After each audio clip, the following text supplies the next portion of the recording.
La doctora es médica internista, reumatóloga y gastroenteróloga, docente de la Universidad del Bosque y del Hospital Internacional de Colombia en la ciudad de Bucaramanga.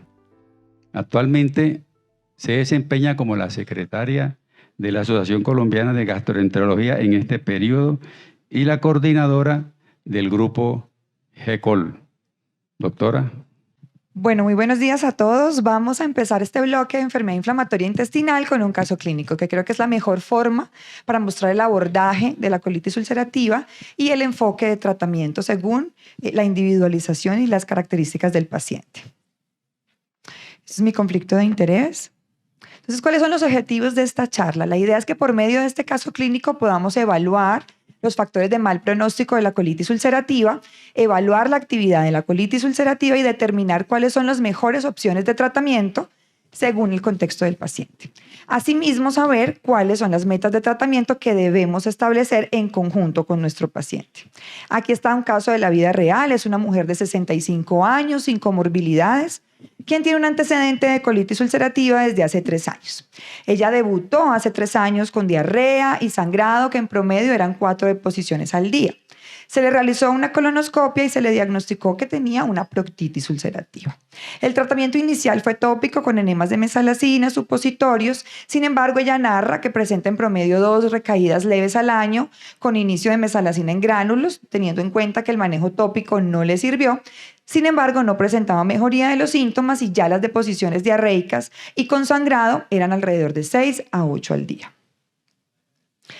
Cuando tenemos este caso clínico, entonces, yo me hago siempre esta pregunta: ¿cómo es el comportamiento y los factores de riesgo que debo evaluar en mi paciente con colitis ulcerativa? Teniendo en cuenta esto, quiero mostrarles esta gráfica en la cual ustedes pueden observar que hay 4 escenarios. El escenario más frecuente es en el que la colitis debuta con una actividad severa y posteriormente comienza a tener unos picos de actividad, pero no tan severos, pueden ser de leves a moderados. Allí se encuentran el 69% de los pacientes. Puede ser el caso de nuestra paciente. El otro escenario, que es el menos frecuente en el 4% de los casos, es que la paciente debuta con una enfermedad leve y posteriormente va progresando y empeora la actividad. En un 8% está el escenario en el cual hay una actividad crónica continua y en un 19% está el escenario en el que hay una actividad crónica intermitente. Aquí también es muy importante tener en cuenta, en cuanto al comportamiento de la enfermedad, que no hay que subestimar la proctitis, porque como vemos aquí, hasta el 46% de esas proctitis se extienden a colitis izquierdas y estas izquierdas hasta el 34% se extienden a un compromiso pancolónico. Entonces a veces decimos, no, es una proctitis, solo supositorio. No, incluso la proctitis con la urgencia rectal puede afectar más la calidad de vida de un paciente que de pronto hasta un compromiso izquierdo sin un compromiso rectal tan importante. También hay que tener en cuenta que estos pacientes pueden hacer hasta el 83% de recaída a 10 años. Nuestra paciente refería 2 episodios de recaída durante estos 3 años. Y también tener en cuenta que el riesgo de cáncer va aumentando en la medida en que aumenta la edad de la enfermedad inflamatoria intestinal. O sea, en esta paciente debutó hace 3 años, sin embargo, después de 8 años va a comenzar a aumentar de manera significativa su riesgo de cáncer colorectal. Luego de que encasillamos a nuestro paciente en alguno de estos escenarios, tenemos que determinar qué factores de riesgo tiene mi paciente para de esta manera yo poder definir si hago un tratamiento más agresivo o no. Y aquí podemos ver este esquema de la AGA, que me gusta muchísimo, en el cual determinamos como factores de riesgo para colectomía: 1, colitis extensa; 2, úlceras profundas, que sea una paciente menor de 40 años, que tenga niveles de PCR y BCG muy elevados; requerimiento de corticoides continuos; historias de hospitalización e infecciones por Clostridium y por citomegalovirus. En el caso de nuestra paciente, teníamos una paciente sin factores de riesgo. El día de hoy quise traer un caso más normal, más de la práctica diaria, porque no todo es manifestaciones extraintestinales severas o riesgos de colectomía. Este es un caso común y es importante tener en cuenta que también hay que tener metódicamente clasificación del paciente con sus factores de riesgo. Este estudio me gustó mucho para poderlo traer y mostrarles que, a pesar de que hay muchos factores de riesgo para colectomía y para recaída y enfermedad severa, aquí se vio en esta regresión logística univariada y multivariada que los que más tienen asociación con peor pronóstico son la extensión de la enfermedad y los niveles altos de PCR. Continuamos con el caso. Nuestra paciente no mejora los síntomas con la mesalazina tópica ni con la oral. Ahora tiene 7 deposiciones con sangre, además tiene urgencia, tiene una PCR en 10 y una calprotectina fecal en 340. Se le adicionó budesonida MMX, que es de excreción colónica, sin mejoría, y se le realiza una nueva colonoscopia en la cual podemos documentar que ya pasó de compromiso de recto a colon izquierdo con un Mayo Score de 2. Aquí viene mi segunda pregunta. ¿Cómo debo evaluar la actividad de la colitis ulcerativa en mi paciente? Entonces, siempre debemos tratar de consignar, en este caso es una consulta externa, porque siempre lo hacemos en el paciente hospitalizado, pero se nos olvida el paciente ambulatorio. Entonces, siempre tratar de clasificar y hacer la clinimetría, así se llama, cuando uno realiza todos los scores clínicos, endoscópicos, para uno saber con qué empezó, cómo va la progresión de la enfermedad y si debo realizar intervenciones teniendo en cuenta que el paciente no mejora de una manera objetiva. Entonces, primero hay que poner la clasificación de Montreal. ¿Por qué? Porque tenemos hasta un 60% de proctitis, hasta un 45% de colitis izquierda y un 35% de pancolitis, y de base tener un compromiso extenso aumenta el riesgo de muchas complicaciones y asimismo del cáncer colorectal. El True Love and Wits la hemos usado desde hace mucho tiempo, es práctica, es fácil. En el caso de esta paciente la podemos clasificar al inicio como leve y posteriormente moderada. Es con el número de deposiciones, fiebre, un hemograma básico y una PCR. Me gusta mucho el índice de la ACG porque también nos categoriza a los pacientes en remisión, leve, pero une el moderado a severo y pone aparte el paciente fulminante, en el cual también evaluamos el número de deposiciones, si hay presencia de sangre, incluye la urgencia, que es uno de los factores que empeora la calidad de vida de estos pacientes, un hemograma para mirar la hemoglobina, BCG, la PCR, la calprotectina fecal, e incluye los índices endoscópicos. Asimismo tenemos el score de Mayo, el full, que combina tanto el clínico como el endoscópico, en el cual evalúa frecuencias de las deposiciones, sangrado rectal, el Mayo Score endoscópico y asimismo el concepto del médico con respecto a la actividad de la enfermedad del paciente. Pasamos entonces al score endoscópico.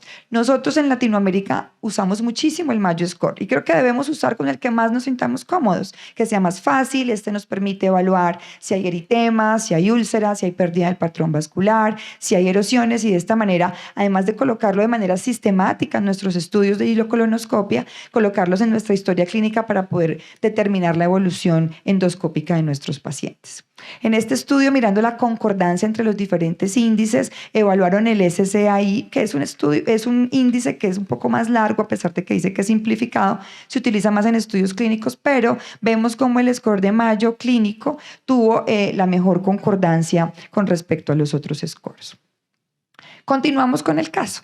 Entonces, la paciente, recordemos que tenía una colitis izquierda ya que había progresado a Mayo Score de 2.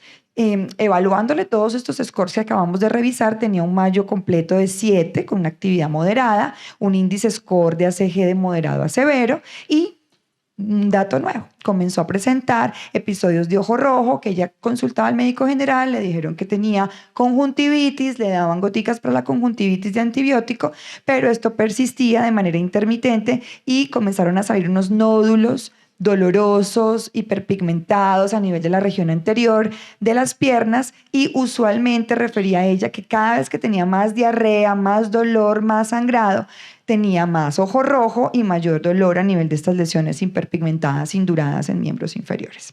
Esta es la foto de su escleritis y la foto de sus nódulos dolorosos a nivel de la región anterior de las piernas. ¿Por qué es importante tener en cuenta esto? Porque esto impacta, además de la calidad de vida de mi paciente, en algunos casos las manifestaciones extraintestinales pueden llegar a tener mayor complicación que la misma enfermedad inflamatoria intestinal, pero también hay que tener en cuenta que hay unas que son dependientes de la enfermedad inflamatoria intestinal y hay otras que no. ¿Sí? Entonces, las que son usualmente dependientes de la actividad del intestino mejoran con cualquiera de las terapias que podamos colocar de acuerdo al algoritmo que usemos, porque si enfriamos o apagamos ese intestino, estas manifestaciones dependientes deben por consecuencia apagarse también. Y en este caso, la escleritis y el eritema nodoso, como se ve en la gráfica, son dependientes de la actividad intestinal, contrario a la uveitis, a la espondiloartritis, en las cuales se pueden presentar de manera independiente y a veces nos toca colocar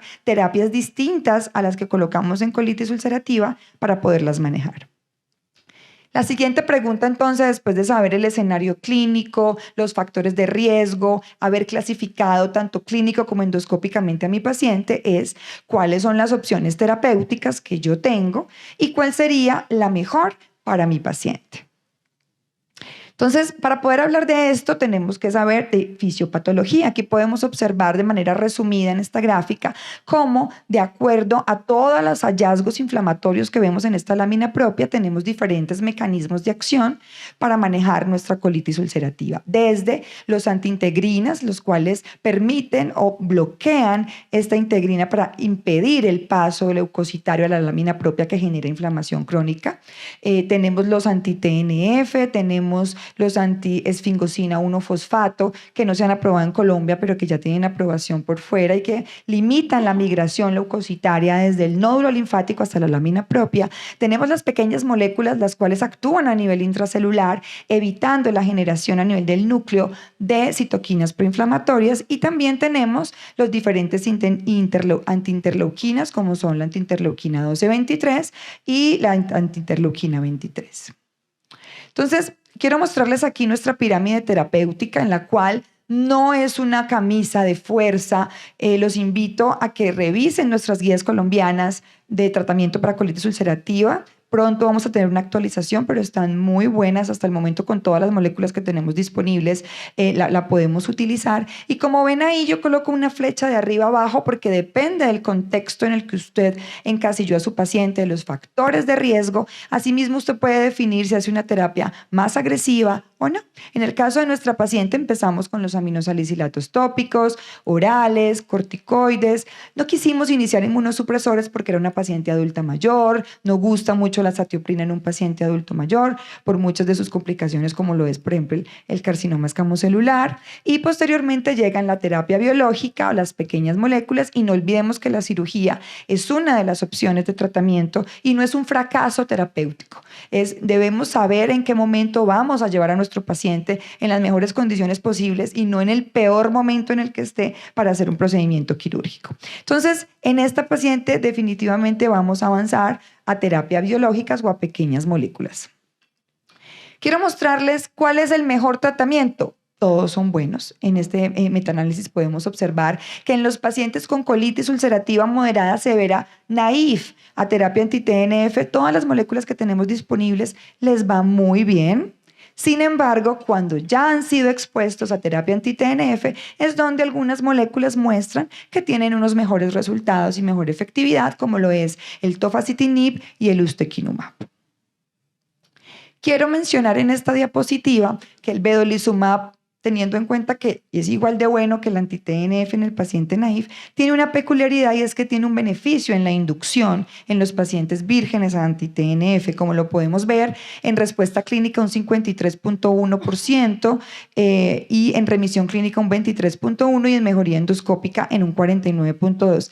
Ese beneficio se pierde cuando colocamos primero el anti-TNF. Entonces, todos son muy buenos, pero si yo tengo un paciente de estos que no lo tengo hospitalizado, que es una colitis moderada más tendiendo a leve, que es un adulto mayor en el cual yo busco una molécula que tenga una acción local, en la cual de pronto por fragilidad, riesgo de infecciones, el antiintegrina puede tener un muy buen perfil, entonces por eso definimos iniciarle vedolizumab a esta paciente.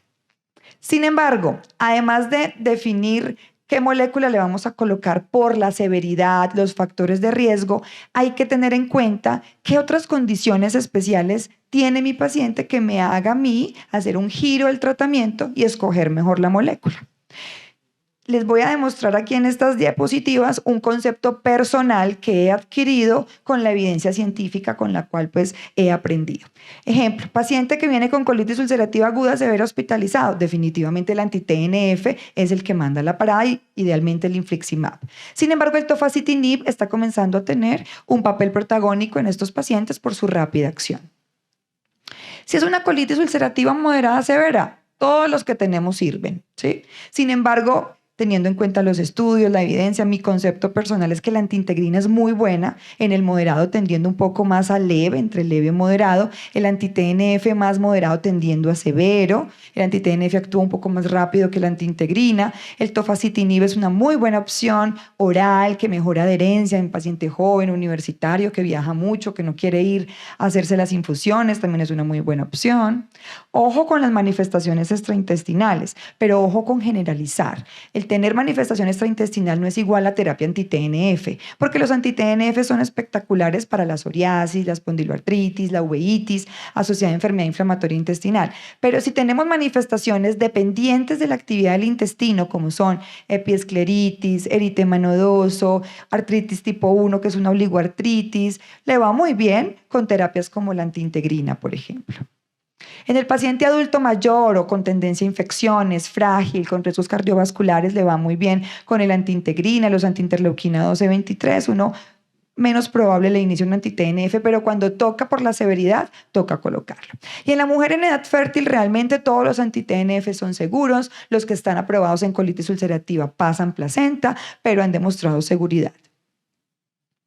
Y finalmente el paciente con malignidad, en el cual ya después de más de 10 años de uso de anti-TNF han demostrado que son seguros, sin embargo uno con el oncólogo siempre tiene una muy buena relación para definir si hay actividad en la parte oncológica o no, para definir el inicio del biológico. Y también una muy buena opción es la antiinterleuquina 12-23 y los antiintegrinas.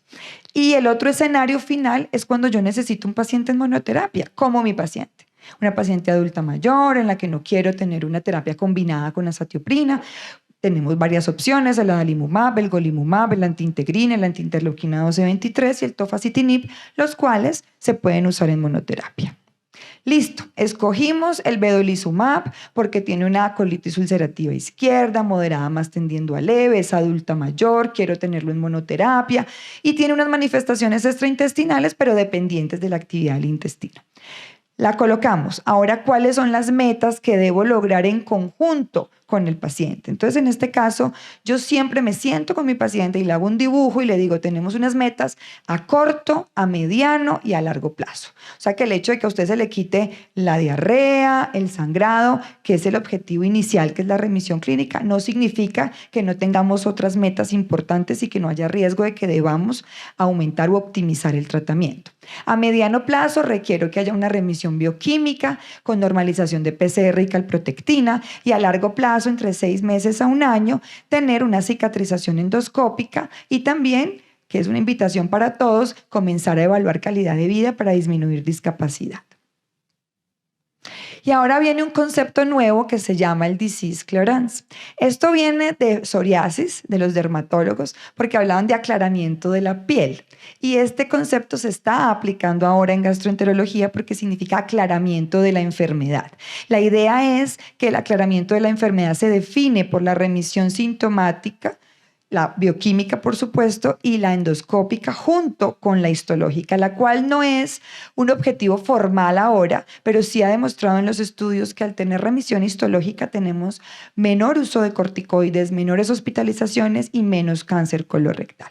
Entonces, los mensajes para llevar a casa son: siempre debemos evaluar factores de riesgo de mal pronóstico y objetivizar con los scores disponibles la actividad clínica y endoscópica. El tratamiento debe ser individualizado y, por supuesto, de acuerdo a la severidad de la enfermedad. No hay uno mejor que el otro. Usted es el que define en conjunto con su paciente cuál es la mejor opción. Y debemos implementar en el seguimiento del paciente el cumplimiento de las metas clínicas, bioquímicas, endoscópicas y ahora con este nuevo concepto de disease clearance, tratar de ir hacia la meta también de curación histológica. Muchísimas gracias.